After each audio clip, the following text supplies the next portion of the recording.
Hello, salam, and welcome back to the Durgama Peninsula. This video continues our Durgama Takeover campaign games, and in this game we're playing highly classified once again against Neoterran Capitaline army. Big thanks to Trent from Sydney who came down for this game. It was a fantastic time. This is obviously not the first highly classified game I'll be playing as part of week 1 for Durgama, and it won't be the last.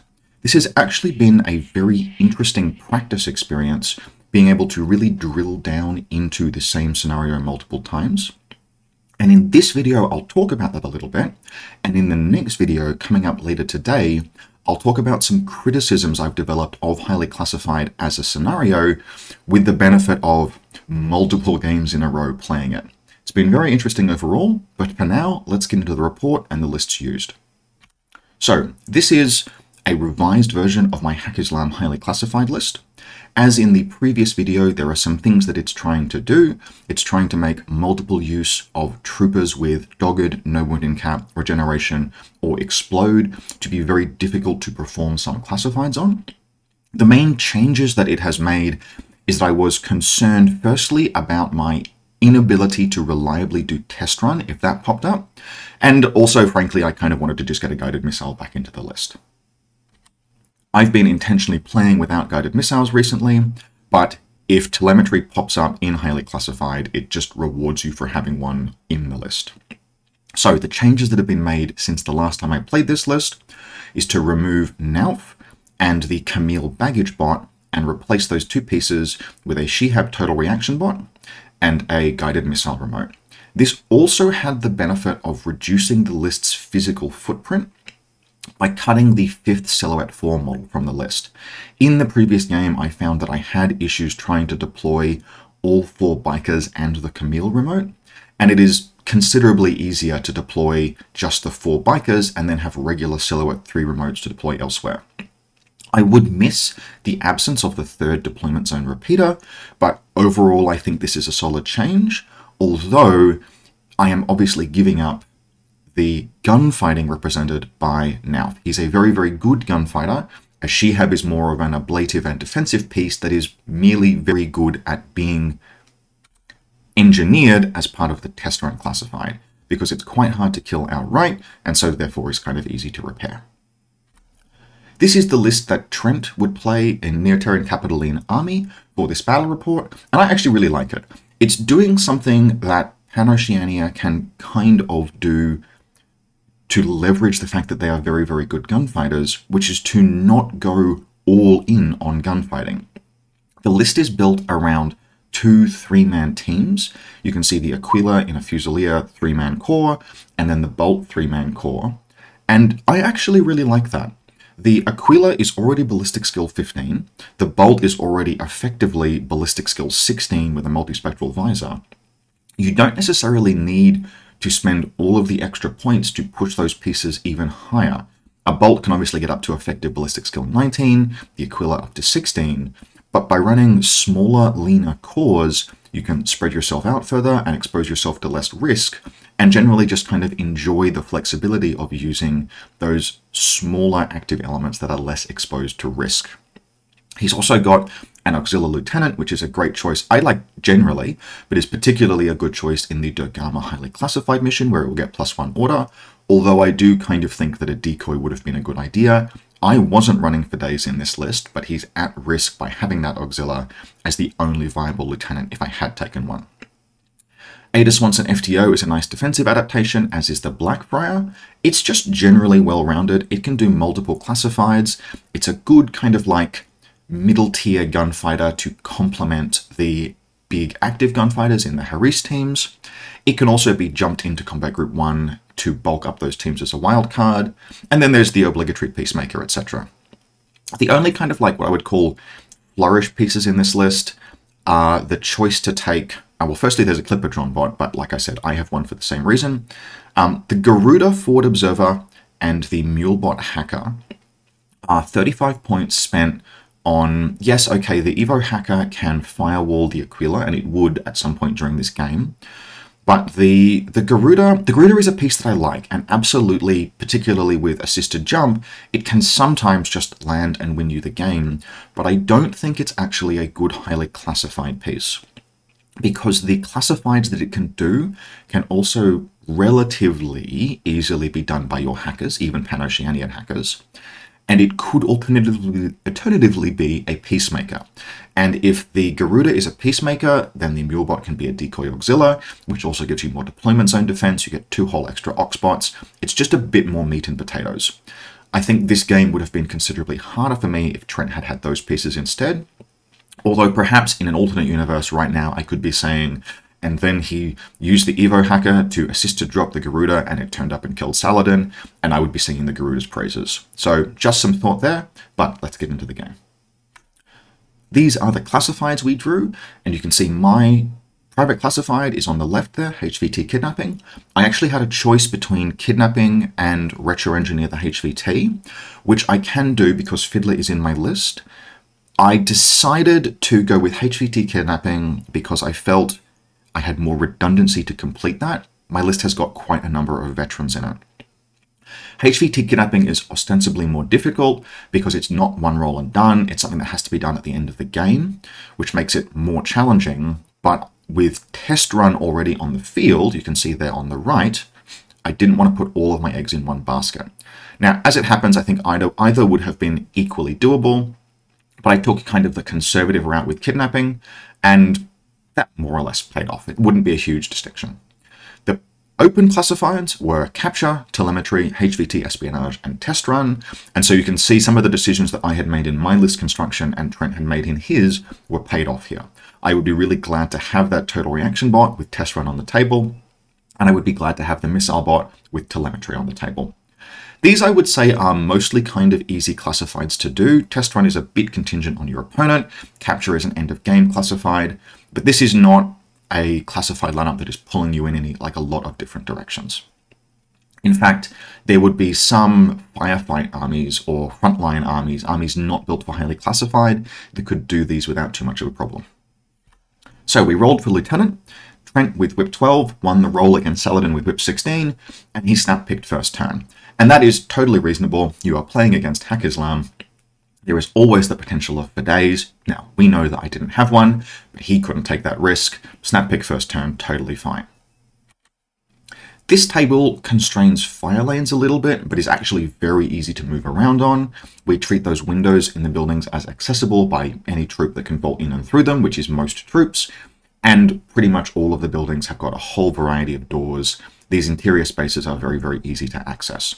Trent is deploying on the top there, and he will deploy his Aquila Harris team in this space here, his Bolt Harris team in this space here, and then there's just sort of support elements scattered through. Now, Trent makes something of a mistake with his deployment here, where he fixates on the possibility of a Hassassin Fiday turning up, and a lot of his deployment choices are structured around that. So, for example, he spends a command token to reserve 2 models, and those models are Ada Swanson and the Blackfriar. Now, if he had been going second, one of those 2 as a reserve drop, probably Ada Swanson, would have been an excellent counter deployment to a Fiday. But if I have a Fiday, it will be my reserve, so it will always come down after Trent's reserve. There's no point reserving those models. You may as well be proactive with them. And because he reserved both of them, it meant that he couldn't reserve the Peacemaker, which would get it in a lot of trouble. Otherwise, there is some Fugazi scattered around. The placement of the 2 Harris teams, I think, is quite good. The only other real mistake that he's made is, remember that Test Run is one of the classifieds. His Peacemaker has come down here, but his Machinist is in this Harris all the way over there. Now, the Peacemaker is the piece most likely to be prepared to get you Test Run, so positioning it so far from the Engineer is something of a problem. Otherwise, he's projecting firepower in good locations. I absolutely agree with the decision to put the Bolt in the location that he's put it, because there are some fairly long fire lanes there and there, making best use of the Sniper Rifle, and then the Aquila's Marksman is very well suited to engaging kind of in this space here.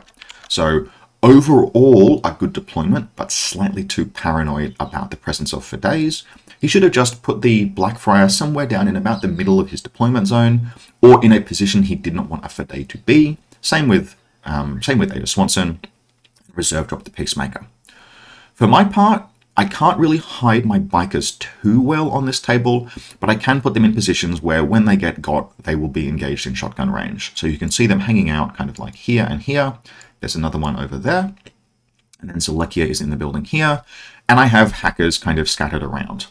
Because test drone is on the menu in this scenario, I've given the Nazmat remote to Fiddler, which means that the Asawira is free to duo with the Mukhtar.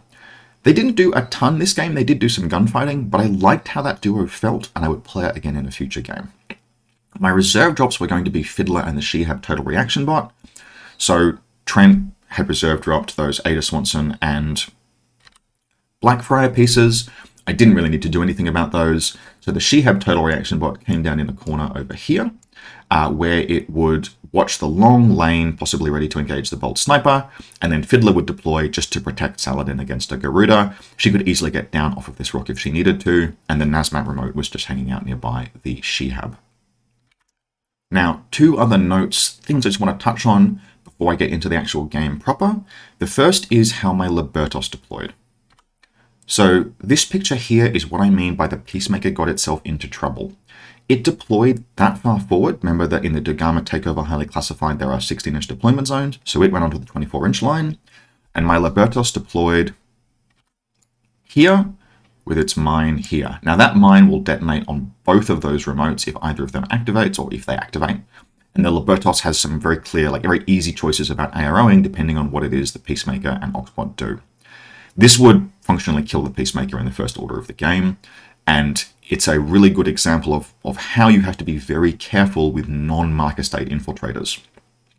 Masai Morans often get in trouble this way, particularly in scenarios like Acquisition, where you push those pieces all the way forward and then a mine layer just drops on top of them because there is no restriction on mine layer deploying mines where it will hit enemy models, only where it will hit enemy markers. So this Peacemaker really should have been deployed more cautiously or ideally deployed as a reserve drop.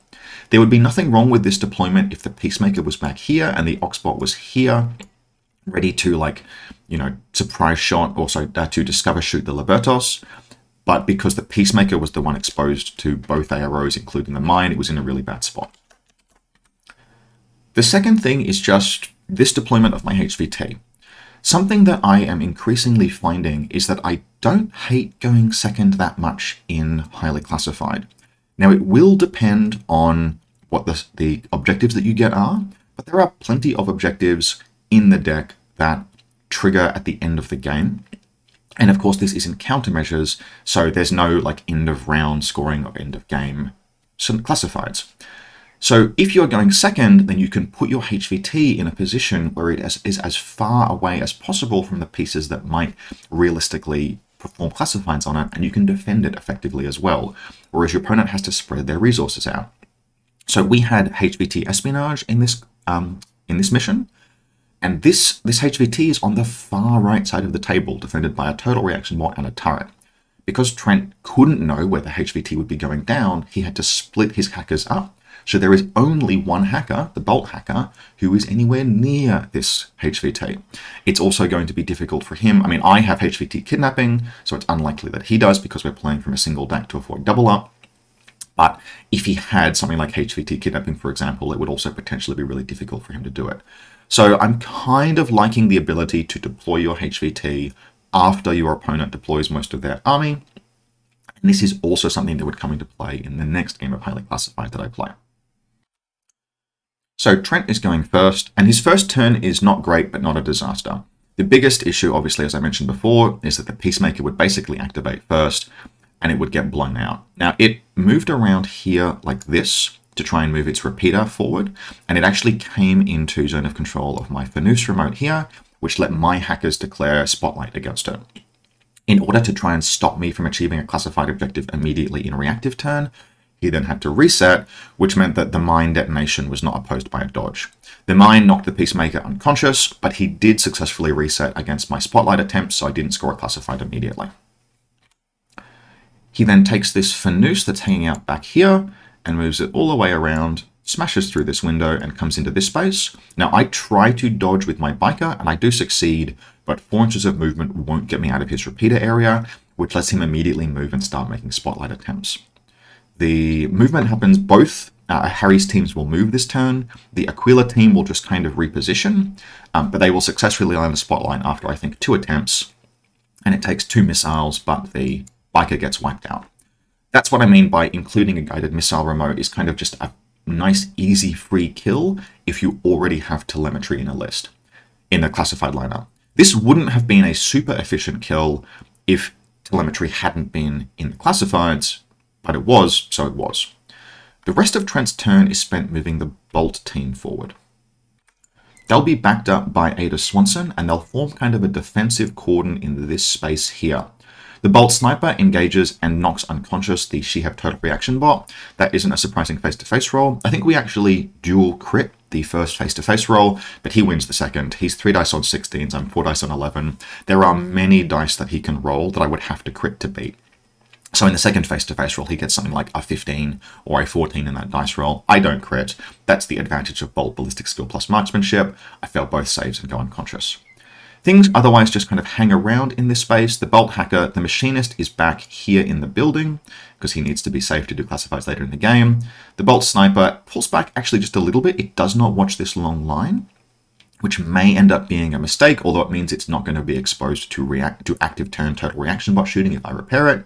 And Ada drops into suppressive fire here with the Bolt Hacker there.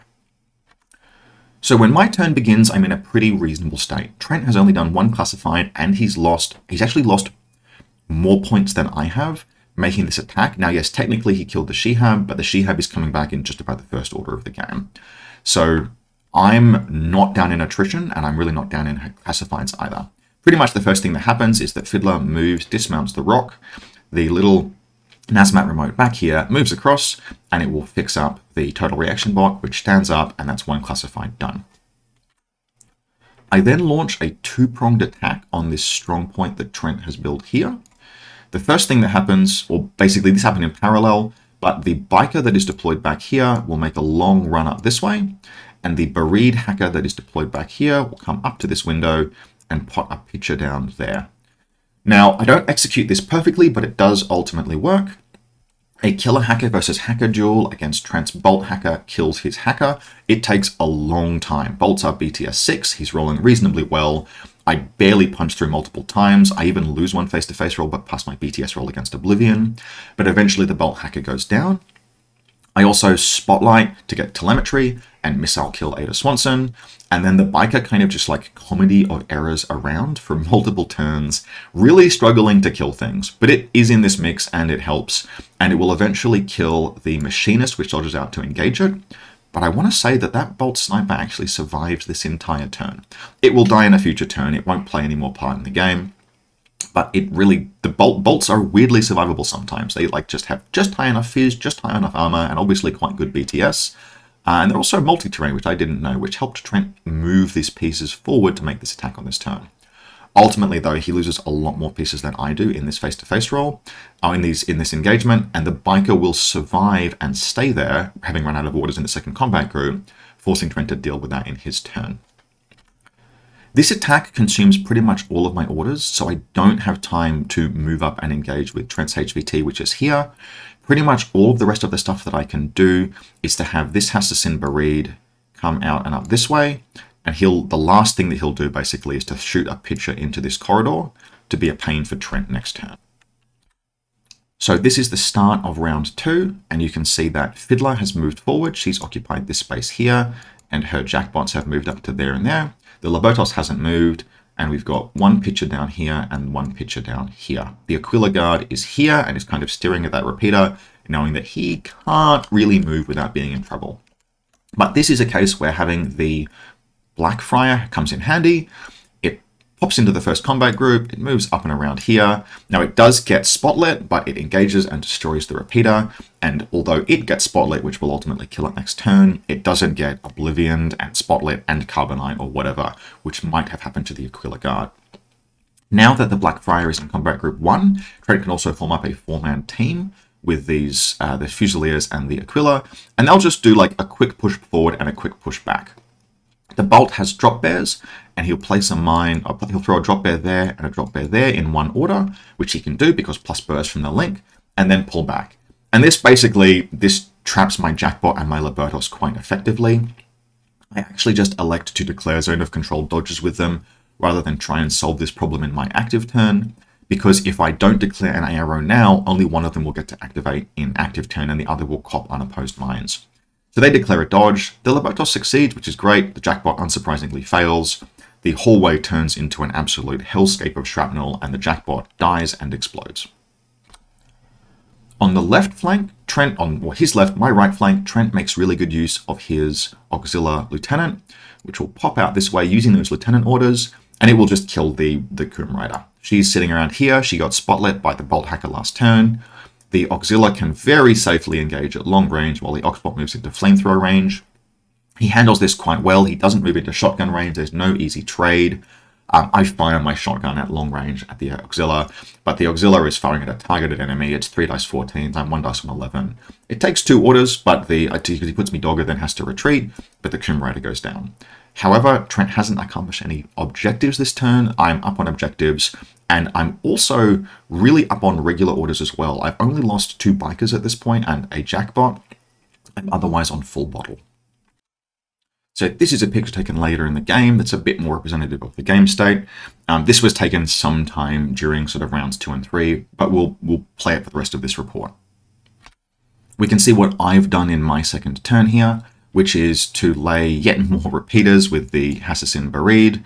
We moved the Mukhtar and Asawira duo forward.